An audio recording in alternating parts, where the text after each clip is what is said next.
আসসালামু আলাইকুম। সবাইকে স্বাগত জানিয়ে শুরু করছি আমার আজকের রেসিপি। আজকে আপনাদের সাথে শেয়ার করব দারুণ মজার একটি সাবুদানার ডেজার্ট রেসিপি।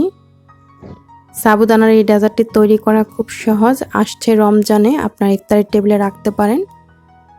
এই সাবুদানার ডেজার্টটি খেতে কিন্তু দারুণ হয়। আশা করি রেসিপিটি আপনাদের কাছে অবশ্যই ভালো লাগবে। চলুন দেখে নেই রেসিপির পুরো প্রস্তুত প্রণালী।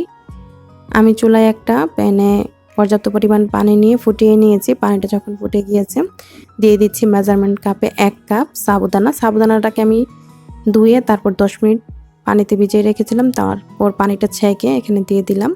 তো ফুটন্ত গরম পানিতে দেওয়ার পর চুলার আঁচটা মিডিয়াম আঁচে রেখে সাবুদানাটাকে সিদ্ধ করে নিচ্ছি। সাবুদানা সিদ্ধ হতে সময় বেশি লাগে না, 5 থেকে 7 মিনিটে সিদ্ধ হয়ে যাবে। প্রায় 6 থেকে 7 মিনিট পর সাবুদানাটা সিদ্ধ হয়ে গিয়েছে। এখন আমি এই সাবুদানাগুলোকে একটা ছাঁকনিতে নিয়ে ছেঁকে তারপর ঠান্ডা পানি দিয়ে ধুয়ে নিব। আর এখানে আমি একটা ডাব নিয়েছি, মানে শ্বাস সহ যে ডাবগুলো, সেই ডাবগুলোই, ডাবের পানিটা আর এখানে আমি ডাবের শ্বাসটা নিয়ে নিলাম। তারপর আমি এই ডাবের শ্বাসটাকে ছোট ছোট করে কুচি করে নিচ্ছি। এইভাবে আমি ডাবের শ্বাসগুলোকে কুচি করে নিব। তারপরে এখানে একটা মিক্সিং বলে নিয়ে নিচ্ছি। প্রথমে আমি ডাবের শ্বাসগুলো নিয়ে নিচ্ছি। তারপর নিয়ে নিচ্ছি এখানে 2টি কলাটাকে আমি পাতলা পাতলা করে ঠিক এরকম করে কেটে নিয়েছি। পাকা কলা দেওয়ার পর দিয়ে দিচ্ছি এখানে আপেল। তো আমি এখানে একটি আপেল এরকম পাতলা পাতলা করে ছোট করে কুচি করে নিয়ে নিয়েছি।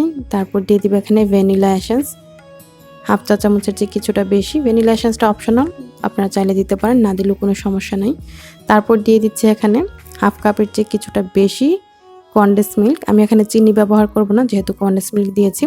তারপরে এখানে দিয়ে দিলাম জাল করা একদম ঘন লিকুইড দুধ, মেজারমেন্ট কাপে 2 কাপ। তারপর যে সাবুদানাগুলো আমি সিদ্ধ করে রেখেছিলাম এরকম একটা ছাঁকনিতে ধুয়ে পানিটা জড়িয়ে নিয়েছি, তো সাবুদানাগুলো দিয়ে দিলাম। দিয়ে দিচ্ছি মেজারমেন্ট কাপে 1 কাপ ডাবের পানি।